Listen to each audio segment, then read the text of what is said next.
Hey everyone, welcome back to my channel. So today's video is actually going to be a special one, considering it is my official promotional video for my book, Uncanny. It officially came out on Sunday, and I was actually expecting it to take about 72 hours, as they mentioned that it was going to be. But within 2 hours, it was already out, so I was really shocked about that. So as you can imagine, I am overwhelmed right now. I don't even think it's really hit me yet that it's officially out.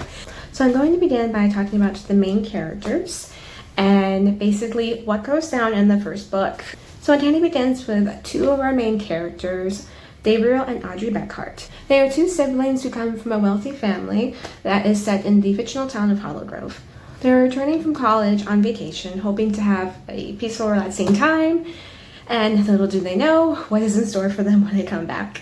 So they come back to their home, which is a big lavish mansion, and you can tell that their family life is a little bit strained because their parents are distant and they're usually always away on business, and they're never really taking part of their children's lives.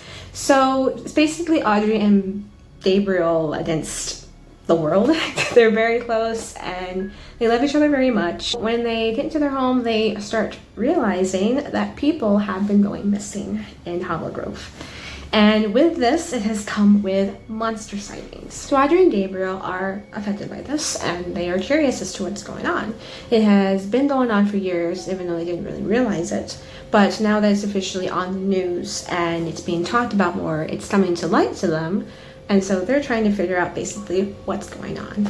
So their curiosity takes them to their old friend Amelia Pine, and she is quite the believer. She's very spirited. She's a tomboy, and she believes pretty much in aliens, monsters, and everything else. So she's very open-minded. You can see that there's also tension between her and Audrey's characters, and there's also the social tension that's between them because she's not poor, but she's more in the lower class side compared to the Beckharts. So there's also that contempt between the three that separates them socially. She basically shows them what's going on, and they all wind up going into the path of Quinton Lim, a fellow believer, as well as Brooke, who is the owner of a local pizza shack.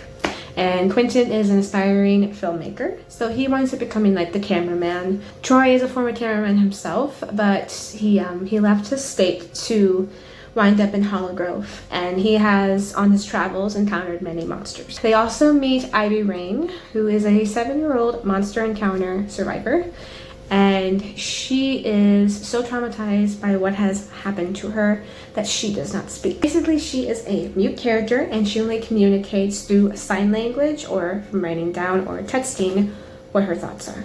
There's a lot of mystery to her character, you will find, and is amplified by her connection she has with a German shepherd that was found with her that actually saved her from the monster that was chasing her. So ever since then, he and her have been thick as thieves and have been inseparable. Like, he refuses to leave her. So he basically has to tag along with the team when they're going out investigating. So along with them, I have many other characters that I think people will come to love. And they are very flawed, and there's a lot of secrecy that you will find hinted in the story. And it starts opening up a big can of worms when the team actually go out and start confronting what is going on and investigating. And their first case will involve the Chupacabra. Now, if you're not familiar with the Chupacabra, it's a legendary creature that mostly is found in the southern border of America and around Mexico.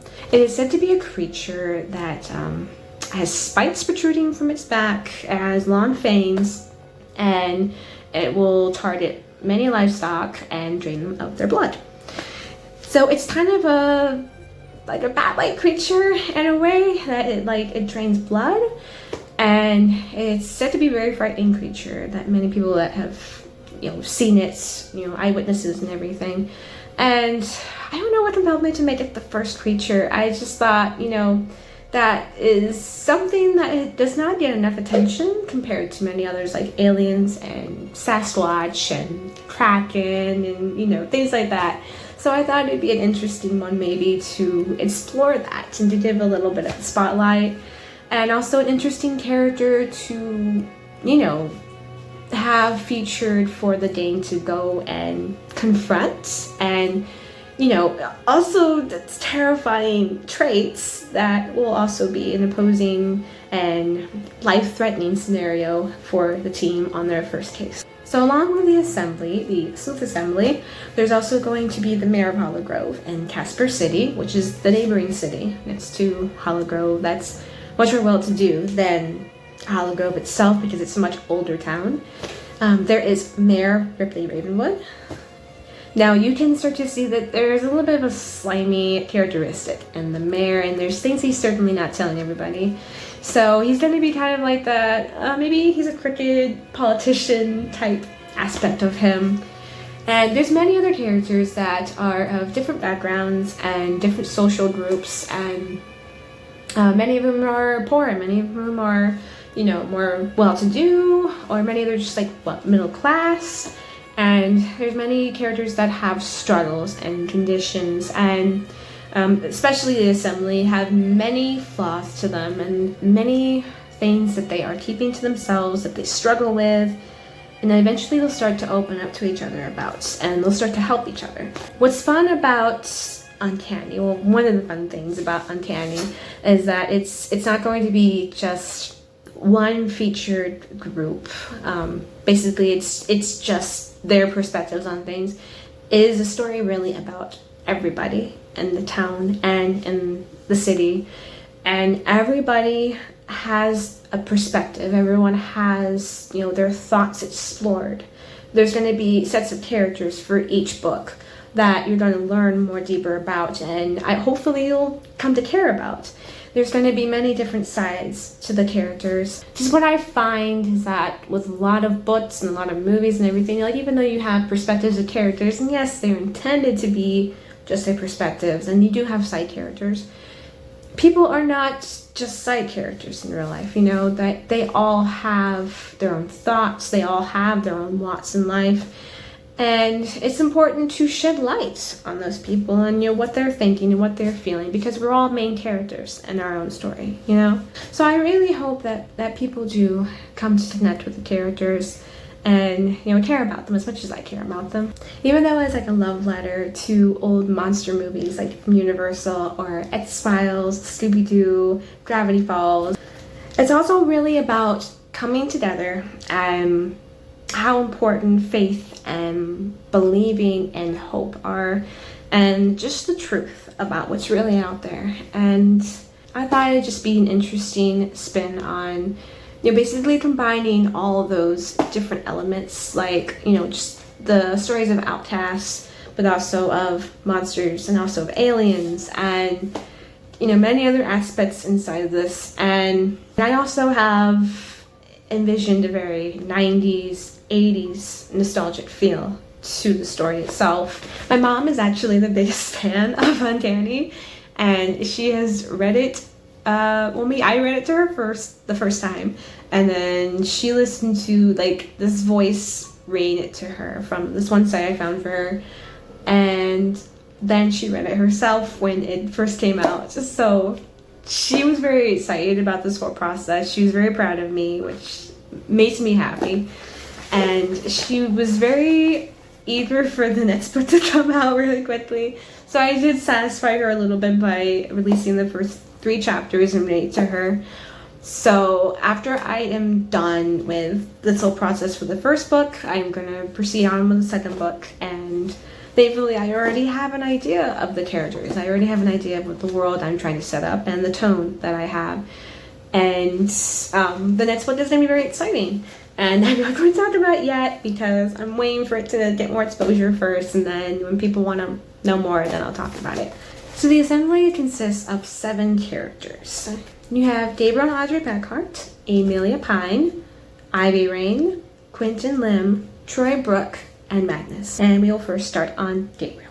So Gabriel is a very intelligent, very quiet, but very kind person. He's very compassionate, he's very gentlemanly, he's very old-fashioned in a way, and he is a very gentle soul. One thing I do appreciate about writing Gabriel is that even though he's very gentle-natured, he's also a very masculine character in, a graceful sort of way.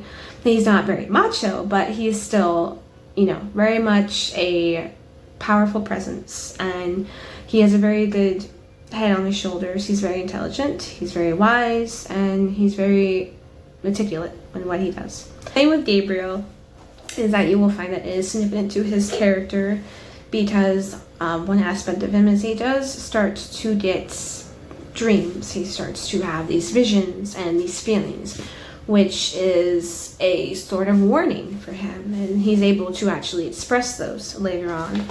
And one reason why I did implement this characteristic in him and this ability in him, if you will call it that, is that I in part named him after the archangel Gabriel. Now, in the Bible, if you're not familiar, Gabriel is actually a messenger. He has many times come to people in the Bible and told them what God wanted him to tell them. And like Gabriel in the story, he's a very compassionate and very powerful presence. And I thought that was a very interesting spin to do with this character. Is basically he's kind of like this, he's not perfect, but he's a very very good-natured character, and he is kind of angelic in the way that he does carry himself, in the way that he does, protect people, and, gives out these messages, and, looks out for others.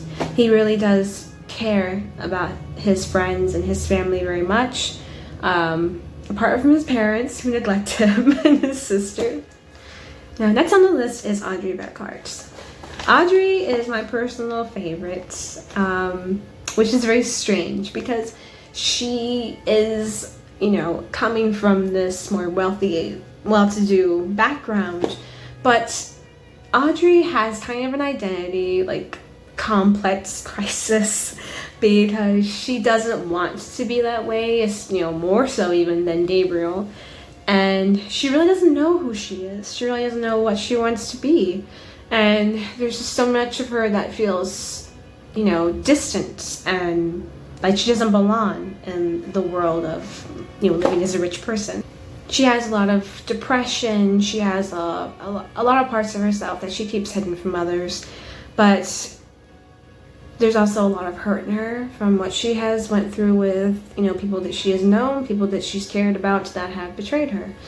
And one of which is Amelia Pine, who used to be her best friend.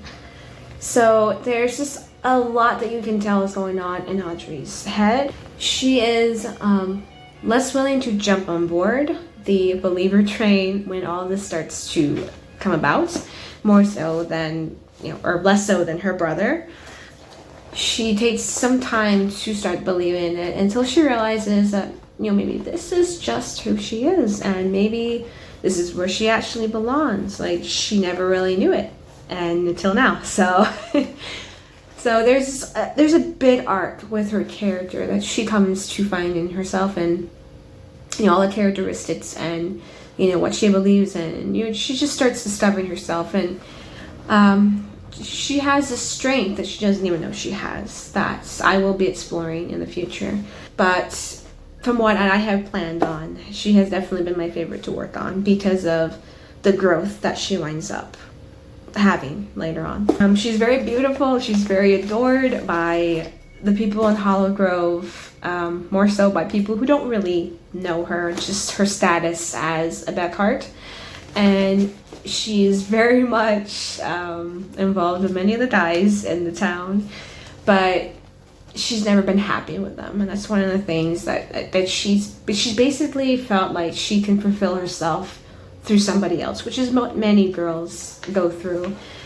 So she basically tries to find herself through being in relationships with other people and being in different friendships, and that's just part of the sadness that she has in her, because it never winds up being the way that it never winds up going the way that she intended it to go. But as time goes on, she eventually does get the right love interest in the story, even though it comes in later, like much later, only after she has figured out who she is as a person. Amelia Pine is, as I noted, a very spirited character. She's very tomboyish, and she's also a big believer. My mom actually helped me realize that I actually based her on myself. And I didn't actually realize until later when we were like discussing things and reading the story and everything. She's like, yo, Sarah, Amelia's like you. And I'm like, you know what? Okay, yeah, she is. So she is definitely a character I love writing, mostly because of her strong belief in things and her open-mindedness, and the fact that she's just very quirky and she's very imperfect, and she loves that. She actually has a relationship with another character inside the book, and they have been friends for a long time prior to this. But I definitely love their relationship, and being able to plan on that has been a lot of fun. It's just one thing I love about her is that she has the red hair, and that she just has a quirky little personality, and one of her trademarks is having a little beanie, and she's just very quirky. I love her. So the next character is going to be Quinton Lim. So Quinton Lim is actually of Korean heritage. His parents migrated from Korea when he was just a little boy over to America, eventually into Hollowgrove. And his parents are very lovable, but he is a very cold and distant person, not in a bad way. It's that he was bullied when he was young. He has had to deal with a lot of, mental things in him. He's very spastic in the way he talks and his movements, and he really can't see, he can't look at people for very long because it makes him uncomfortable making direct eye contact. It's just things like that, and he's just a very nervous, like, kind of titty person, and but he also has a very dry sense of humor, and sometimes he just says things that offend people that I don't think he really intends to offend them. It just naturally comes out that way because his humor is very dry. He's very close with Amelia Pine. They are besties in the story, since she and Audrey are no longer besties. He also loves scary stories, like scary things and everything, and he aspires to be a filmmaker, which, as I mentioned, that leads to him being the cameraman. And he does have his own social media account where he can post the videos that he records. And so he's a fun character. And then the other character besides Ivy is going to be Troy Brooke. Now, Troy Brooke is he's a very laid back person. He's very much, he's kind of a hippie, honestly. I kind of made him the stereotypical, like, surfer dude type character.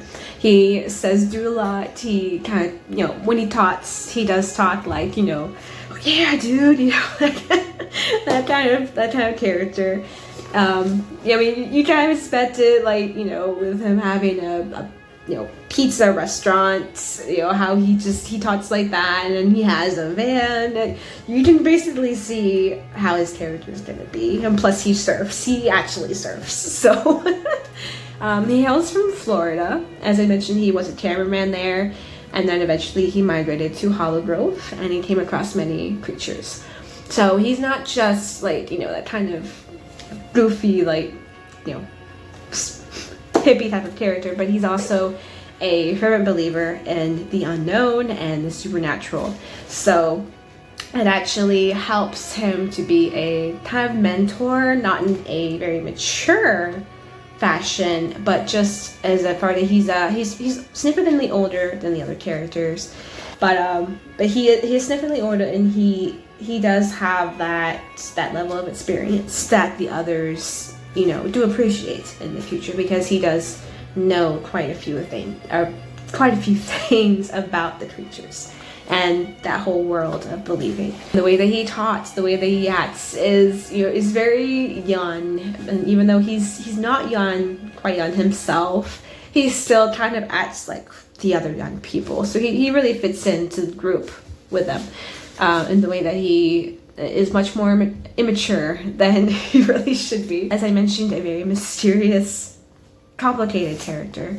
Even though she is a 7-year-old, Ivy Rein is very much an enigma. She has a lot of secrets. She has a lot of things that she's definitely keeping from the group. And her background is unknown at this point. By the time that the end of Uncanny comes around, you still see there's so much left to Ivy Rein's character, and there's so much that's going on that she's just, she knows about in the town, and she knows about the creatures, and she doesn't really give answers to those things. She just kind of expects you to go along with it. So she's very manipulative in a way.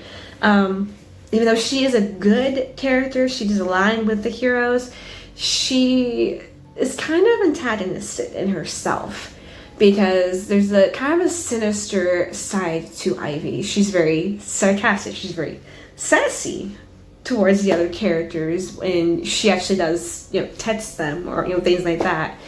And she's not afraid to get down and dirty with villains. She has a strong connection with Magnus, the German Shepherd character. You don't actually know where Magnus came from until later in later books. His growth is actually just as important as the rest of them. Even though he is a god, there is much more to him than everyone realizes.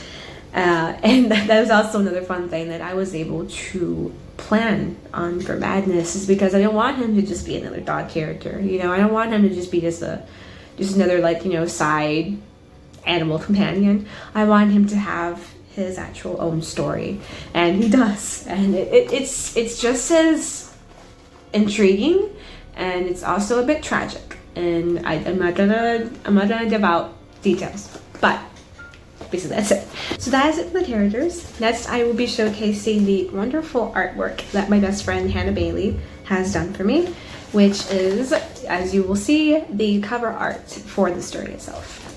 So basically the tree and the art and the roots that you see at the very bottom, it symbolizes how deep the secrets and the conspiracy that is in the town and the past of Hollowgrove. Basically how that has been the very roots of the town and everything. From the surface, it seems like like a dead tree, like it's kind of lifeless and everything, but there's just so much more past that. And it's very symbolic in how the tree is represented, and that will be the main tree that you'll be seeing in the series. Me and her actually going over, or just last night we were just going over the color schemes and other ideas that we can be doing along with the tree, and just changing it up somehow in each story. So she is actually collaborating with me with the art of the story, which is something that we just did not realize would even happen later on. We've been friends for years, and she's always been the artist. I've always been writer, storyteller type. So we never actually thought for 1 minute that eventually one day that this would be our destiny for each other, is to work alongside each other for something so big like this. And it's definitely shedding light on her work, which I appreciate so much, because she is so incredible in her artwork. And it's giving her exposure, it's giving her skills the spotlight. And that's something that I really want to help people do in this line of business. I want to help them have exposure for what they do and what they love and their craft and what they're passionate about. I want to help them bring that to life. So this is something I've actually been able to help her do in the process of her helping me. So last night I was spending a great bit of time trying to build the social medias for Uncanny. It is now on Instagram and Facebook. I have created barcodes and QR codes for the story itself. So I have put up the ebook. This is going to be the first version that comes out. Physical copies are still in the works. I am still needing to format it, work with the cover arts, and all this other kind of stuff that goes into it. It's also going to be something that's going to be out of pocket because of printing costs. So that's another thing that I have to do. I will be releasing the paperback and the hardcover. Paperback from Kindle and hardcover for Barnes & Noble. And that is the two places, Amazon and Barnes & Noble, that I am selling from. I've already gotten this out in June, which was, it's like basically the beginning of June. And my goal was to finish formatting and getting it published by the end of June. So I'm already ahead of my schedule. I'm definitely looking to getting the hard copies done by Christmas. Mostly because I want people to be able to, you know, get like whatever coupons or just get them for presents or what have you. It's also a perfect opportunity to have like, you know, the cozy wintry feeling when reading the books as I intended. I strongly encourage you, in the event that you do purchase it and you are finished with it, to leave a review on either Amazon or Barnes & Noble, whatever you buy it from, and to let me know what you think. I'm definitely looking forward to everybody's reviews for it. I'm definitely prepared to hear some harsh words. I know it's not going to be perfect. I know there's probably a lot of things that people will nitpick about, and there's always going to be certain people who just got to be mean and critical for no reason. But that's fine. You know, thankfully I have been in customer service for a while now, and I've gotten a lot tougher skin than I used to have as, you know, just some kid writing stories. I've really learned to put up with criticism and people just being jerks for no reason. This is one advantage of just being an older person. You know, it's like, I'm 28 now, so it's like, you know, I'm a grown woman. I can put up with it. It's fine. Sometimes people just irritate me and get under my skin for no reason. Just when it's kind of unexpected from their character. But other than that, I get past it or whatever. So it's fine. I went over to Staples after placing my order for new business cards, and I got a new batch. It has my YouTube picture on this one, and it's a much prettier font on it. And it also has my QR code for my Instagram, so people can scan that and go to there and follow me. So, because it's basically going to be like my author Instagram now. And then the back of it is going to be the actual Uncanny barcode. So people can scan that, and they will be taken to the Amazon page where they can purchase the book. But it looks really good. I'm proud of it, and I feel like I really needed new cards to basically start distributing to people instead, and you know, because you know the book is out now, and it's just gonna look more professional having it this way, and also just easier for them to find the book itself. Uncanny is now on Facebook and Instagram. I will be providing links for both underneath the video. That's basically all I was going to talk about in the video, just to let you know about the characters and to explore, you know, the characters and the summary of the book and just what's going to be going on inside of it. And I'm very excited about it. I'm very eager for people to read it and to enjoy it. And I hope that it touches people, you know, and that they can identify with at least one character, you know. Next one will be coming, hopefully, you know, this next year. I'll be able to get it out, at least the ebook. I don't know. It's definitely all coming quicker than I even imagined. I mean, this has been a dream for so long for me, so it's still like it's very surreal. Just, I don't know, just experiencing the whole thing is just crazy to me that it's even happening. So so definitely please go and purchase it and leave reviews. And for this video itself, please like and subscribe and comment. Let me know what you think of everything and the characters itself. So yeah, I'm excited about that. I'm gonna have to cut short now, but I do appreciate you all visiting me today, and I hope you enjoyed the video, and I will be seeing you next time. Bye bye.